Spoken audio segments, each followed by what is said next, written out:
আসসালামু আলাইকুম রহমতুল্লাহি ওয়া বারাকাতুহু।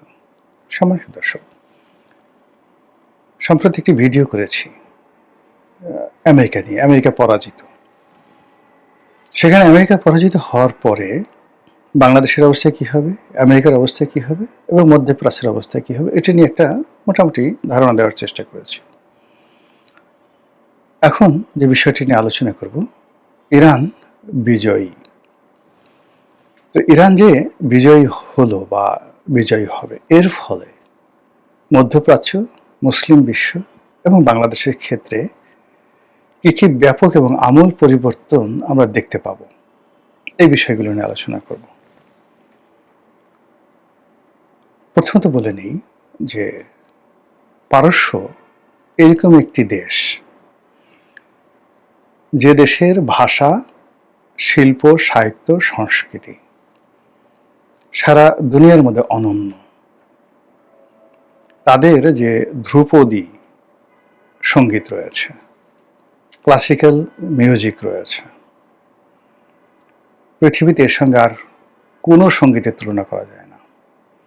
যেমন ভারতে উস্তাদ আলাউদ্দিন খাঁ, তারপর আয়েত আলী খান, তারপর আকবর আলী খান, পণ্ডিত রবিশঙ্কর, কিংবা ধ্রুপদী যে ক্লাসিক্যাল যে ড্যান্স, সেখানে উদয় শঙ্কর, বীর্য মহারাজ, মানে এই যুগের আদি যুগে যদি যান, সে তানসেন থেকে শুরু করে আরও অনেককে আপনি পাবেন। তো সেদিক থেকে যদি আপনি ইউরোপে যান, তাহলে আপনি সেখানে বিটোভেনকে পাবেন ক্লাসিক্যাল মিউজিকে। তো সেই বিটোভেন বা ভারতের যে ধ্রুপদী সঙ্গীত, এর চাইতেও বহু বহু গুণে পারস্য ধ্রুপদী সঙ্গীত সারা পৃথিবীর সঙ্গীতের রুট। মানব সভ্যতায় যে আর্য সভ্যতা বলা হয়, যেখান থেকে শুরু, আমরা যেমন ব্যাবিলিয়ন সভ্যতা বলি, আশেরীয় সভ্যতা বলি, এই সভ্যতাটার যে আদি উৎস, সেটা পারস্য থেকে। এমনকি এই যে আমরা পাহাড়ে আশ্চর্য রকম কিছু ছাগল দেখি, পাহাড় বেয়ে বেয়ে ওঠে, এই যে জাগ্রস পর্বতমালাতে যে ছাগল, পৃথিবীর প্রথম ছাগল যে প্রজাতিটি, এটি পারস্য থেকে তৈরি হয়েছে। এর আগে পৃথিবীতে কোথাও ছাগল ছিল না, সেই পাহাড়ি ছাগল, বন্য ছাগল। রাজনীতি যদি ধরেন, পৃথিবীতে রাজনীতিটা শুরু হয়েছে পারস্য থেকে। পারস্যের আগে পৃথিবীতে কোনো রাজনীতি ছিল না। রাজনীতি মানে রাজনীতি, রাজা, রাজ্য, এটা পারস্য থেকে first. Not Europe, not Africa, not Arab, not India, পারস্য। এরপরে আরো বড় রাজ্য মানে সাম্রাজ্য, যেটাকে বলা হয় ডাইনেস্টি, সেটাও পারস্য থেকে শুরু। এরপরে যে সকল লাক্সারি রয়েছে, কমফোর্ট, লাক্সারি, এর সবই পারস্য থেকে। তো এই যে জাতি গোষ্ঠীটি, তাদের নিজস্ব ভাষা, পার্সিয়ান ভাষা, তাদের সাহিত্য, সংস্কৃতি এ পৃথিবীতে অনন্য। এবং তারা হাজার হাজার বছর ধরে, একদিন দুদিন নয়, হাজার হাজার বছর ধরে সারা পৃথিবী ডমিনেট করেছে অস্ত্র দ্বারা, অর্থ দ্বারা, সভ্যতা দ্বারা, সাহিত্য দ্বারা, কৃষ্টি দ্বারা, কালচার দ্বারা, সবকিছু দ্বারা। এবং তার ফলে রাজনীতির কোর্স অফ অ্যাকশন পরিবর্তন করেছে। যেমন ধরুন, উমাইয়াদেরকে পরাজিত করে, উমাইয়ারা প্রায় 90 বছর পৃথিবী শাসন করেছে। তো উমাইয়াদেরকে পরাজিত করে এই পারস্যের যারা লোকজন, তাদের একটা পরিবার ছিল বার্মেকি পরিবার, তারা আব্বাসীয়দেরকে সামনে নিয়ে আসলো। কারণ ওই অবস্থাতে আসলে আরবের আব্বাসীয়দের হাতে যে খিলাফত দেওয়া ছাড়া তাদের উপায় ছিল না। কিন্তু পেছন থেকে তারাই এই 400 বছর চালিয়েছে। পরবর্তীতে যখন খলিফারা বাড়াবাড়ি করলো এবং শিয়া সুন্নি নিয়ে বাড়াবাড়ি হলো, এর কারণ হলো শাসকরা ছিলেন সুন্নি, তারপর সেই যে জনগণের একটা বিরাট অংশ সুন্নি ছিলেন, কিন্তু প্রধানমন্ত্রী এবং আমির উমরা যারা, তাদের একটা বিরাট অংশ ছিলেন শিয়া। তো এর ফলে কি হলো যে একটা সময় যখন গন্ডগোল হলো, ঠিক সেই গন্ডগোলের মধ্যে এরাই, এই পারস্য লোকজনই হালাকু খানকে তারা ডেকে নিয়ে গিয়েছিল। পরবর্তীতে সেই হালাকু খান আবার পারস্য আক্রমণ করেছিল, কিন্তু পারস্য সেই হালাকুকে অ্যাবজর্ব করে নিয়েছিল নিজেদের মধ্যে, তুমি আমাদের লোক। এই হলো ইরান। এরকম বহু ইরানের ইতিহাস বলে আমি ঘন্টার পর ঘন্টা আপনাদেরকে বলতে পারবো, পুরো ইরানের ইতিহাস। এই যুদ্ধে আপনি গিয়ে দেখেন যে ইরানের পররাষ্ট্রমন্ত্রী এখন সারা পৃথিবীর রাজনীতির সুপারস্টার।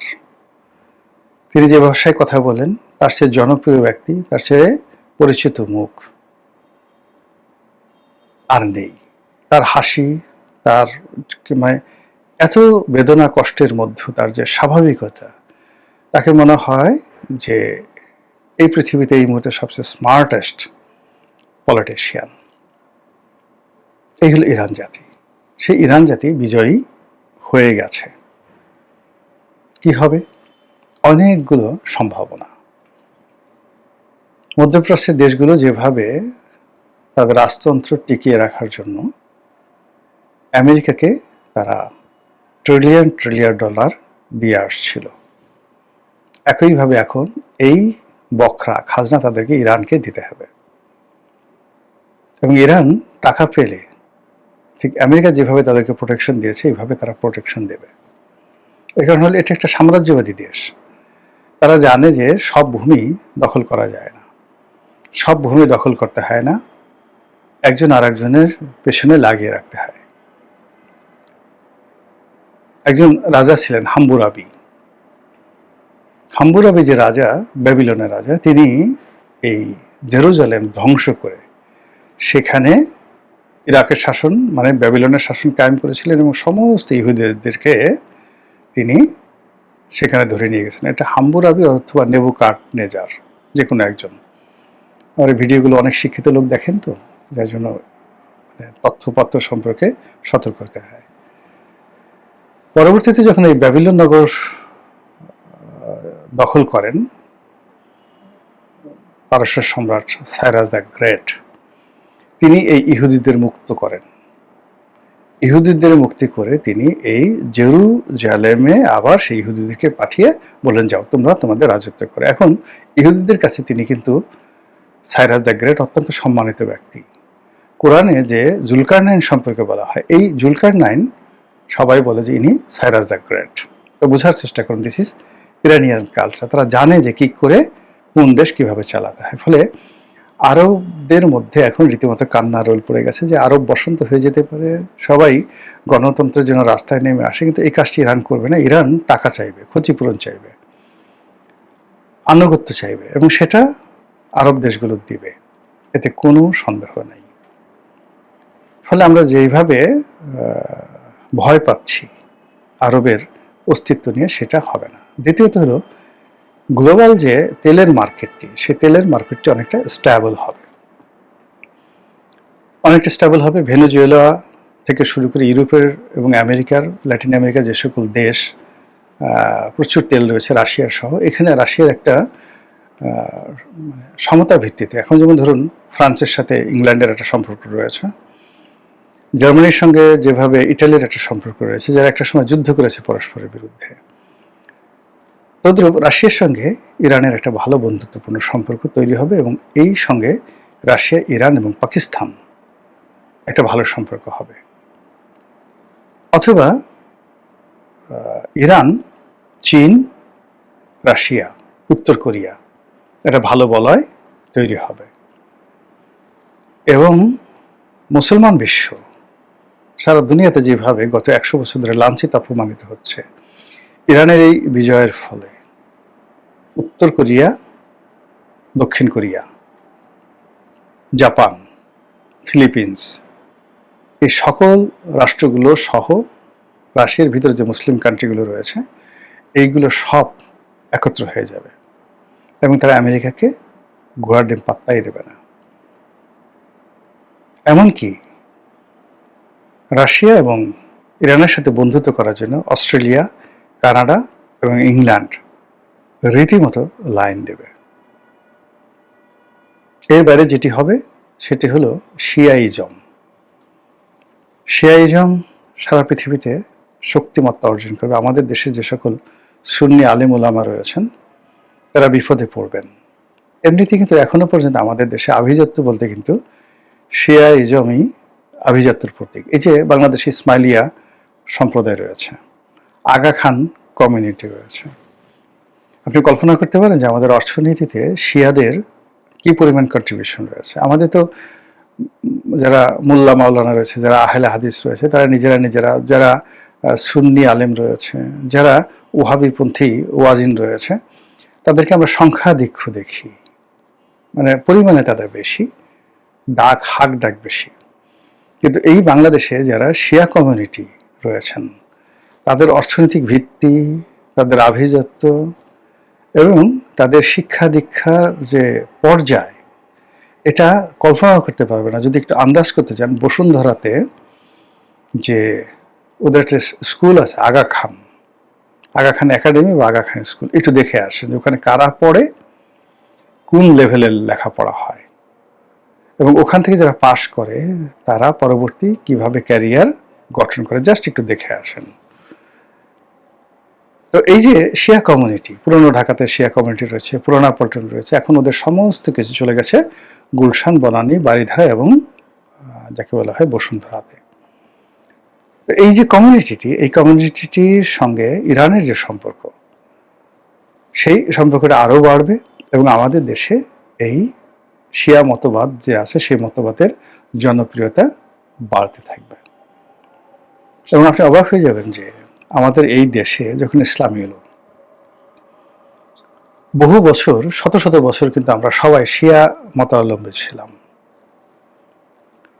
আর সম্রাট হুমায়ুন থেকে সম্রাট জাহাঙ্গীরের রাজত্বের অর্ধেকটা সময় রাষ্ট্রীয়ভাবে আমাদের রাষ্ট্রধর্ম ছিল শিয়াইজম।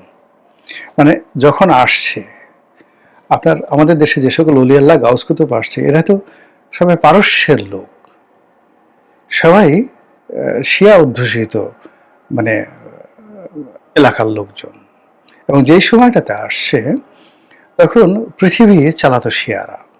যেমন হযরত শাহজালাল রহমতুল্লাহ আল্লাহ যখন আসছেন, তখন মধ্যপ্রাচ্য চালাতো শিয়ারা, ইরান চালাতো। আবার মধ্যযুগে যে সময়টাতে সুলতান মাহমুদ, গজনী সুলতান মাহমুদ, তারা যে আসছেন, মোহাম্মদ ঘুরি আসছেন, কুতুবুদ্দিন আইবেক আসছেন, তখন শিয়াইজম চলছে, শিয়াদের আধিপত্য ছিল। মুঘলরা যখন আসছে, শিয়াইজম ছিল তখন আমাদের এইখানকার, কিন্তু ওটাকে রাষ্ট্রধর্ম করার জন্য সম্রাট হুমায়ুনকে প্রেশার ক্রিয়েট করে পারস্যের সম্রাট তাকে দ্বারা এটাকে রাষ্ট্রধর্ম হিসেবে স্বীকৃতি দেওয়া হয়। তাহলে গেল দেখুন হুমায়ুনের পর আকবর এলেন।